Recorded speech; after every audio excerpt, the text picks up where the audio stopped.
परम पावन श्री वृंदावन धाम की भूमि पर परम पूज्य सदगुरुदेव भगवान द्वाराचार्य जगत गुरु निम्बारकाचार्य श्री मुकुंद देवाचार्य पीठाधीश्वर श्री राधेश्याम शरण देवाचार्य जी महाराज के मार्गदर्शन में विश्व प्रसिद्ध भगवान श्री कृष्ण की नगरी श्री धाम वृंदावन परिक्रमा मार्ग मिथिला कुंज आश्रम में निरंतर 24 घंटे अखंड श्री युगल नाम महामंत्र संकीर्तन 30 वर्षों से चल रहा है और अखंड अहर्निश 24 घंटे सदा श्री धाम वृंदावन में मिथिला कुंज में चलता रहेगा। आज विश्व भर में अनेकों मंदिर हैं, किंतु भागवत का कोई मंदिर नहीं है। तब हमारे पूज्य गुरुदेव के भजन संकल्प से ये भाव जागा कि श्री धाम वृंदावन में एक अलौकिक भागवत मंदिर बने, जिसमें वृंदावन आने वाले सभी भक्तगण एक साथ संपूर्ण भागवत श्लोक का दर्शन कर सकें। सदगुरुदेव के इस भाव को साक्षात करने के लिए विश्व में प्रथम बार श्री धाम वृंदावन मिथिला कुंज आश्रम में श्रीमद् भागवत महापुराण के 18,000 श्लोक शिलालेख लिखित भव्य दिव्य श्रीमद् भागवत महापुराण मंदिर बनने जा रहा है। आप सब भी इस दिव्य भागवत मंदिर में अपना तन मन धन से सहयोग कर श्री धाम वृंदावन में अक्षय पुण्य प्राप्त करें। एक श्लोक शिलालेख की सेवा राशि मात्र 5100 रुपए है, जिसमें आपके नाम से एक श्लोक शिलालेख पर लिखा जाएगा। इसी प्रकार से आप 2 श्लोक की दान राशि 11,000 रुपए, 5 श्लोक की दान राशि 25,000 रुपए, 11 श्लोक की दान राशि 51,000 रुपए और 21 श्लोक की राशि है 1,01,000 रुपए देकर अनंत पुण्य के भागी बन सकते हैं। कहा गया है कलयुग केवल नाम आधारा। हम सब भी श्री धाम वृंदावन में अपने नाम से या अपने पूर्वजों के नाम से या घर में समस्त विघ्न बाधाओं को दूर करने के लिए श्री धाम वृंदावन में अखंड संकीर्तन कराने का अलौकिक पुण्य प्राप्त कर सकते हैं। साथ ही आपके द्वारा प्रदान किया गया सेवा राशि से हरि नाम संकीर्तन के साथ साथ संतों का भोजन एवं गौ माता के लिए गौग्रास समर्पित किया जाएगा। आप निम्न राशि प्रदान कर सदस्यता ग्रहण कर सकते हैं। एक दिन का संकीर्तन राशि मात्र 1,500 रुपए, एक माह का संकीर्तन राशि मात्र 15,000 रुपए, 12 माह की संकीर्तन राशि मात्र 21,000 रुपए से आपके नाम से निरंतर अखंड श्री युगल नाम हरि नाम संकीर्तन के साथ साथ साल के 12 माह में 12 दिन 12 संतों का भोजन गौग्रास आदि सेवाएं आपके मरणोपरांत भी चलते रहेंगे। अतः आप एक छोटा सा संकल्प लेकर हमसे जुड़ सकते हैं और श्री धाम वृंदावन मिथिला कुंज आश्रम में आप आजीवन सदस्य रहेंगे। आप वृंदावन में जब भी आएंगे तो आपके रहने की निःशुल्क व्यवस्था रहेगी।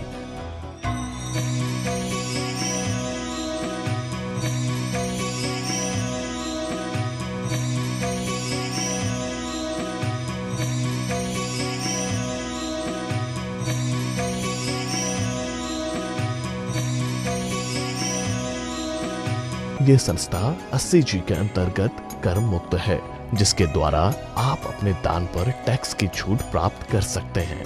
आपके दान राशि की रसीद आपको बाय पोस्ट संस्था द्वारा भेजी जाएगी। साथ में आपको संस्था का प्रमाण पत्र भी दिया जाएगा। आइए हम सब मिलकर इस दिव्य भागवत मंदिर में अपना तन मन धन से सहयोग कर श्री धाम वृंदावन में एक अलौकिक भागवत श्लोक मंदिर का निर्माण करें। अधिक जानकारी के लिए संपर्क करें और मिथिला कुंज आश्रम से जुड़ने के लिए फेसबुक, यूट्यूब और इंस्टाग्राम मिथिला कुंज ऑफिशियल पेज को फॉलो करें।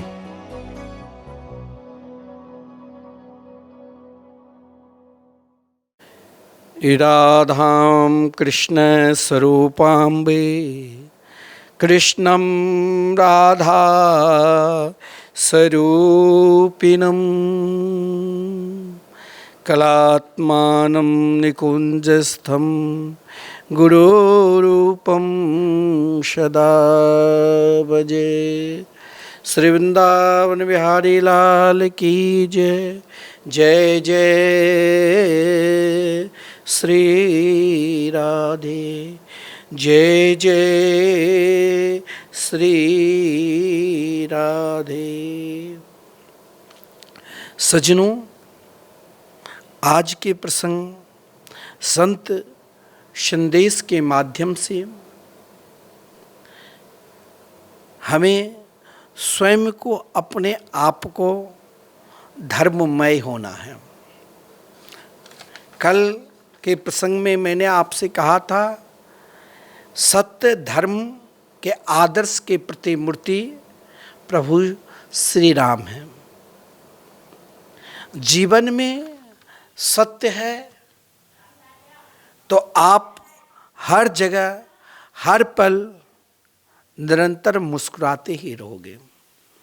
सत्य में मुस्कुराहट है, असत्य में चिंता है, भय है, दुख है, रोग है, नाना प्रकार के विकार है। सत्य हर हमेशा अपने आगे प्रकाश देखता है, असत्य हर हमेशा अपने आगे अंधकार देखता है। हमें भी स्वयं को, अपने आप को, स्वयं को पहचानना है। हमारा पहचान धन में नहीं है, हमारा पहचान विद्या में नहीं है, रूप में नहीं है, प्रभुता में नहीं है, स्वयं को प्रभाव में नहीं है। यदि हम अपना पहचान बनाना चाहते हैं, हमें अपने बच्चों को स्वयं को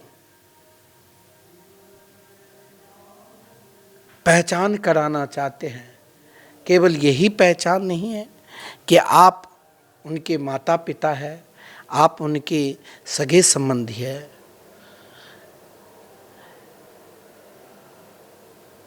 इन पहचान को तो महाराज, ये पहचान तो दुर्योधन भी मानता था और ये पहचान तो धृतराष्ट्र भी मानता था।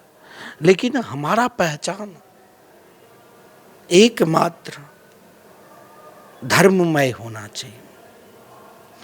अगर हम अपनी पहचान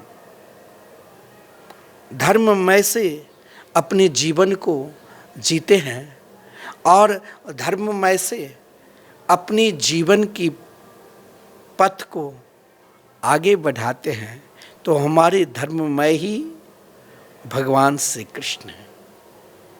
हमारे धर्ममय ही भगवान श्री राम हैं। हमारे धर्ममय ही हमारे इष्ट है। हमें स्वयं को, अपने आप को, अपना धर्म को पहचानना है। श्री कृष्ण निरंतर धर्ममय के रूप में प्रकाशित है।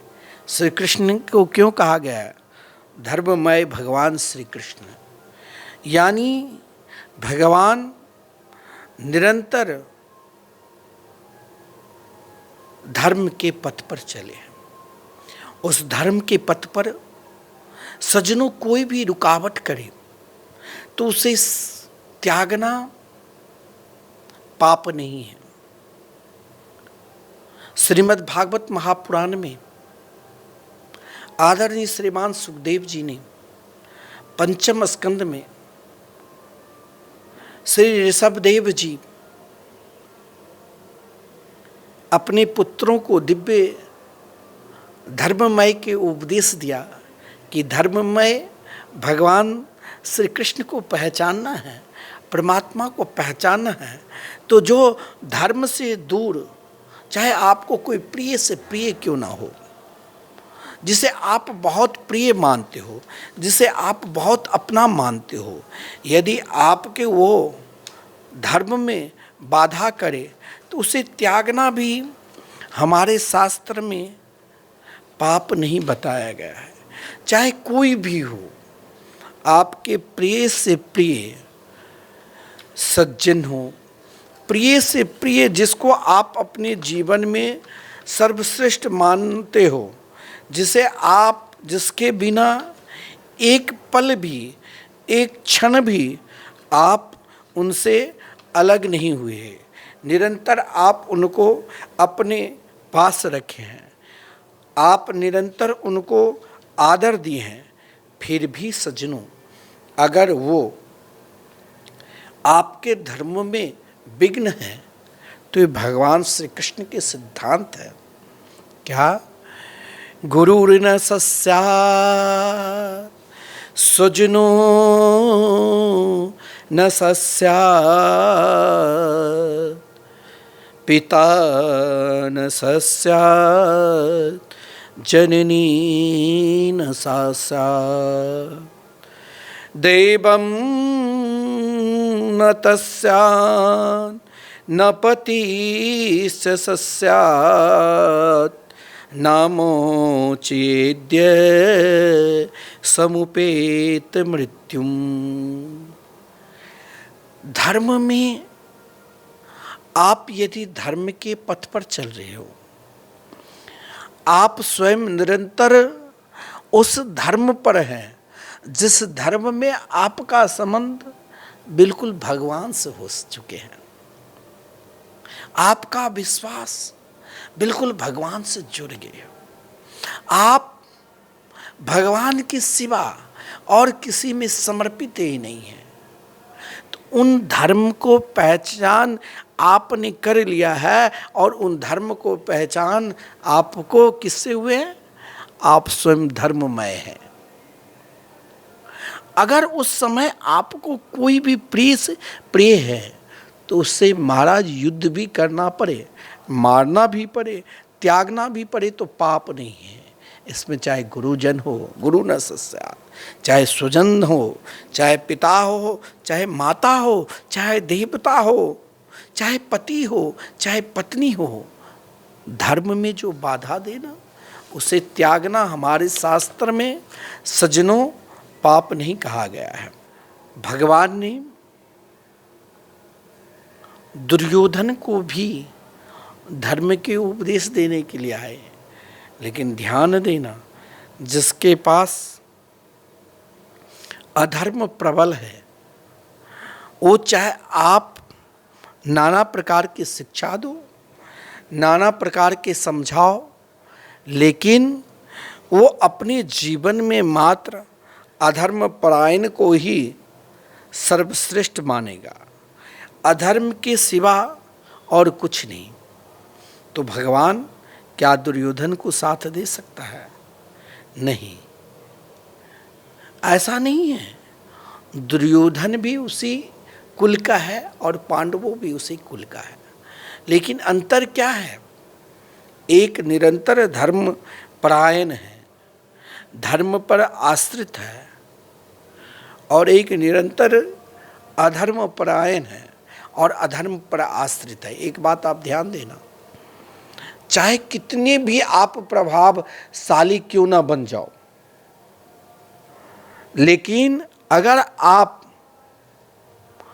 अधर्म के साथ हो, अधर्म परायण हो, तो मान लेना आपका पतन निश्चय ही होगा।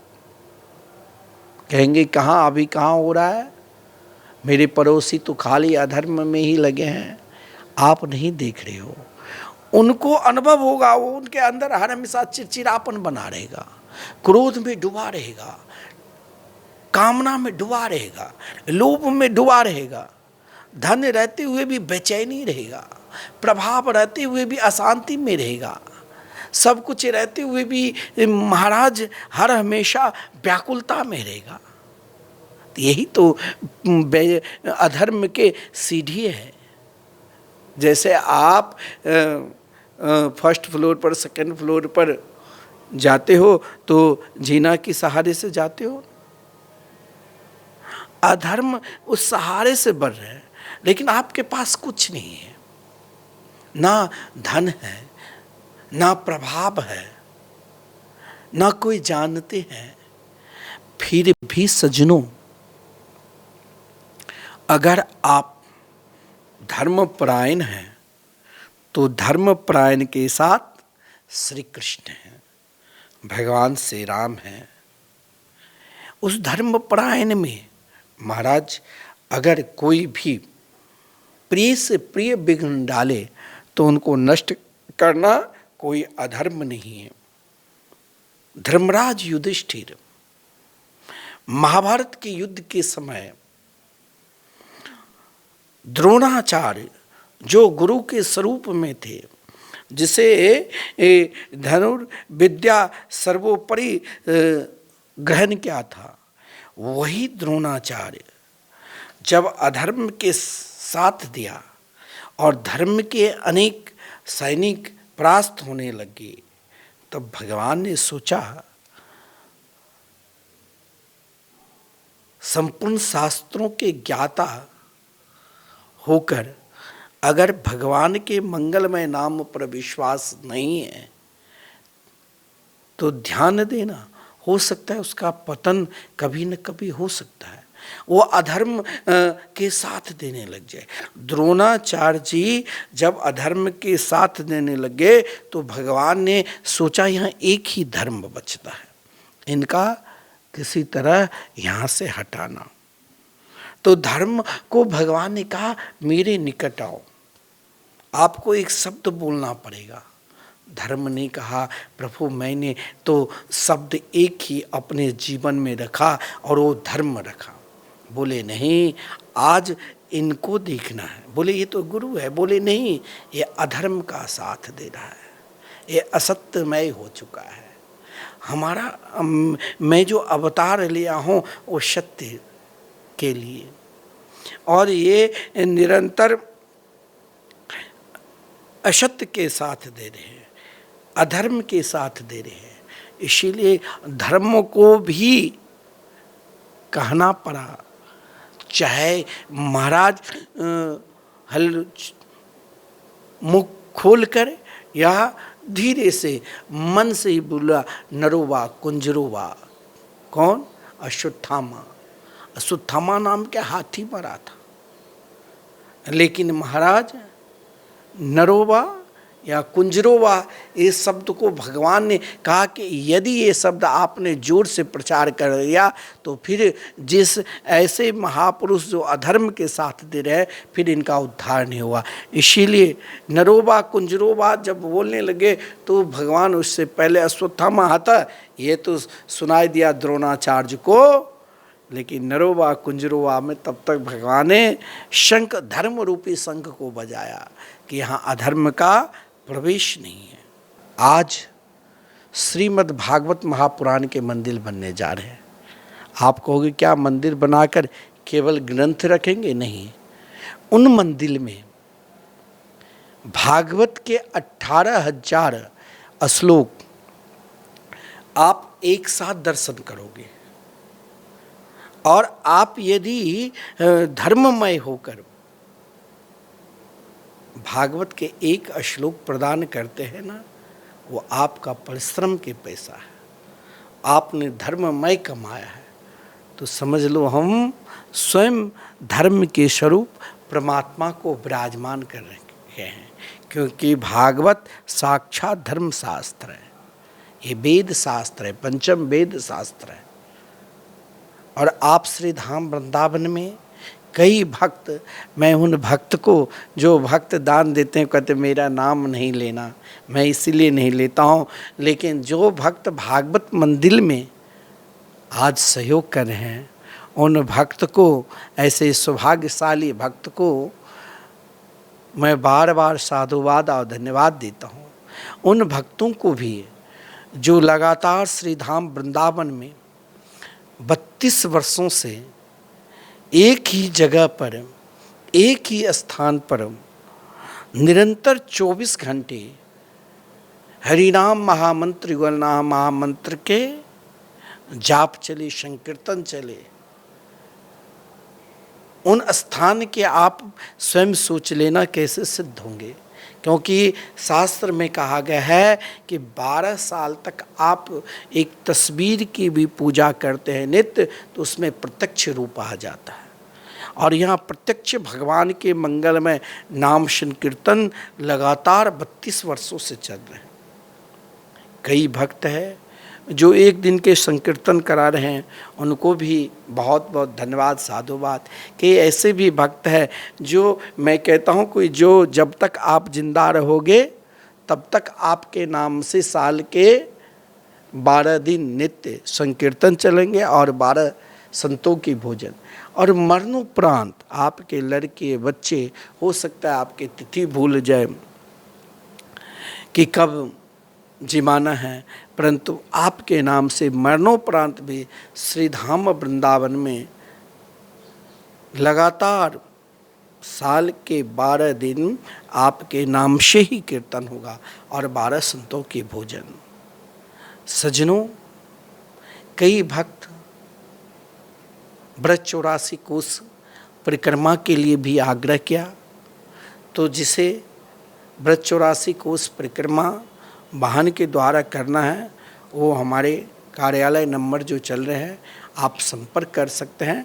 मिथिला कुंज के नाम से यूट्यूब पर भी, फेसबुक पर भी और टीवी चैनल से भी आप संपर्क कर सकते हैं। आइए हम विषय को पहचानें। विषय किस पर चल रहा था? तो धर्म पर। मैंने कहा गुरु न सस्यात, द्रोणाचार्य जैसे महापुरुष अधर्म के साथ दिया, तो भगवान ने कहा इस समय आपको जाना ही धर्म है। तो महाराज नरोवा कुंजरोवा शब्द द्रोणाचार्य को इसीलिए नहीं सुनाई दी, उसमें अश्वत्थामा आता केवल यही शब्द, ताकि ये धर्म की वाणी है। इससे आगे भगवान ने अपनी वाणी जोड़ दिया, शंख के निनाद करने लगे। देखिए, मैं आपको क्या बता रहा था कि धर्म में यदि अधर्म प्रवेश करे तो भगवान वहाँ भी नहीं छोड़ते हैं। कई लोग आजकल पाखंडी नहीं हो गए, कोई कहेंगे ये पानी पी लो जाओ सारा रोग विनाश, कोई कहेंगे हाँ आपको भविष्य में बता रहा हूँ। आजकल आप टीवी पर या यूट्यूब पर देखेंगे, अभी भी टीवी पर ये दवा से ये हो जाएगा, ये दवा से, क्या आपको कुछ हुआ है? पहचानो, स्वयं आप तो पहचानने वाले हैं। अरे आप तो मानव है, आप तो पहचान सकते हो ना। आप पहचानो, आप उन पाखंड पर विश्वास ना करो, आप स्वयं अपने आप पर विश्वास करो और अपने आप को जागृत बनो। आप कहोगे कि धर्म में अधर्म का प्रवेश हो सकता है, क्यों नहीं हो सकता है? महाराज, जिस समय महाभारत के युद्ध चल रहा था और महाभारत के युद्ध के प्रसंग में ही एक विशाल राक्षस आए और उनका नाम था घटोत्कच। घटोत्कच जब युद्ध करने के लिए आए तो उस समय पांडवों के साथ दिया था और कौरवों के पक्ष को महाराज तहलका मचा दिया था। रात्रि के समय युद्ध कर रहे थे। उस समय घटोत्कच से कोई सामने नहीं आना चाहता था। जो आए मूर्छित हो गए, मानो आज ही युद्ध को समाप्त कर देंगे। और युद्ध को समाप्त करने के बाद धर्म में यदि अधर्म घुस जाए तो क्या होता है? ध्यान, स्वयं वो सर्वश्रेष्ठ बन जाते। जब दुर्योधन व्याकुल होकर कर्ण से कहा तो कर्ण के पास जो श्रेष्ठ बाण रखा था, देवराज इंद्र के द्वारा जो प्रदत्त बाण था, क्योंकि देवराज इंद्र ने कर्ण के कुंडल और कवच दोनों ले लिया था। क्योंकि जब तक कर्ण के पास कुंडल और कवच रहता तो त्रिलोकी के यानी संपूर्ण देवता भी एक साथ युद्ध करते तो भी कर्ण को कोई हरा नहीं सकते थे। चाहे कुबेर हो, वरुण हो, यमराज भी कर्ण को युद्ध में हरा नहीं सकते थे। देवराज इंद्र ने एक अमोघ शक्ति दी थी।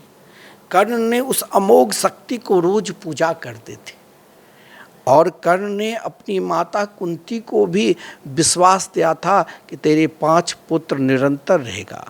कर्ण ने उस अमोघ शक्ति से केवल अर्जुन को मारने के लिए ही रखा था। जब दुर्योधन ने कर्ण को बहुत अपमानित वचन भी कहने लगे, किस बात के मित्र, तो कर्ण ने आज जो जिस धर्म की चोला पहन रखे थे उस अमोघ शक्ति के द्वारा उसे प्रयोग कर दिया। घटोत्कच मारे गए। जब घटोत्कच मारे गए तो सब पांडवों के पक्ष में दुखी हो गए, लेकिन भगवान मुस्कुरा रहे थे। यह देखकर अर्जुन को आश्चर्य लगा। अर्जुन बोले, मधुसूदन, इस अवसर पर जो मेरे पक्ष में युद्ध कर रहा था उनको देखकर आप मुस्कुरा क्यों रहे हैं? तो भगवान ने कहा कि मेरा काम घटोत्कच ने किया, क्योंकि कर्ण के पास जिसने देख लिए, कर्ण के पास एक विशिष्ट गुण था। कौन? क्योंकि कर्ण ब्राह्मणों के अनन्य भक्त थे, ब्रह्म सत्यवादी थे, तपस्वी थे और निरंतर अपने धर्म पर श्रेष्ठ व्रतधारी थे। और इतना ही नहीं, शत्रुओं पर भी दया करने वाले थे। इसीलिए भगवान ने कहा कि आज मेरा काम क्या, नहीं तो अर्जुन के पास कर्ण के निकट इसीलिए नहीं ले जाते क्योंकि कर्ण के पास अमोघ शक्ति है। और मैंने आज घटोत्कच को उद्धार इसीलिए हुआ, चलो कर्ण के हाथ से हुआ, क्योंकि घटोत्कच के अंदर भी आसुरी प्रवृत्ति है, अधर्म प्रवृत्ति है। मैं नहीं चाहता हूँ चाहे मेरे प्रिय से प्रिय भी कोई रहे, लेकिन अधर्म शक्ति के साथ दे तो मैं उसे नहीं छोड़ता हूँ। क्या कोई अपने मामा को मारता है? मैंने अपने मामा कंस को मारा। क्या अपने महाराज सगे संबंधी को कोई मारता है? मैंने शिशुपाल को मारा, क्योंकि वो तो मेरे बुआ के बेटा था, मेरे भाई के समान। लेकिन अधर्म को जो साथ देंगे, अगर धर्म में भी अधर्म छुपे हैं तो मेरे प्रभु उसे छोड़ने वाले नहीं हैं। बोलिए जय जय श्री राधे, जय जय श्री राधे।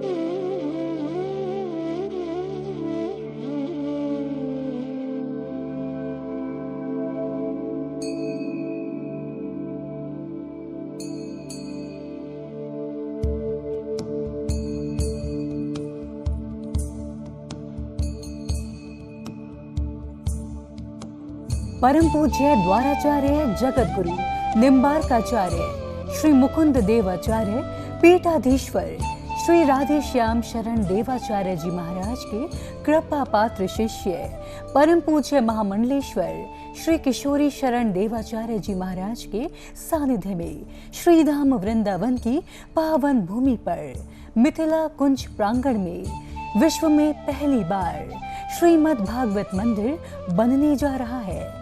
इस प्रांगण में श्रीमद् भागवत के 18,000 श्लोक शिलालेख किए जाएंगे।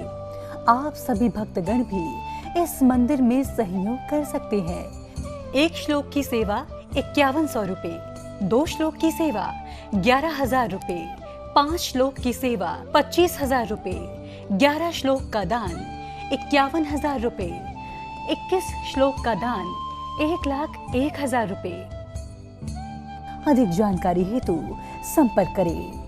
सहयोग हेतु अकाउंट डिटेल्स इस प्रकार हैं।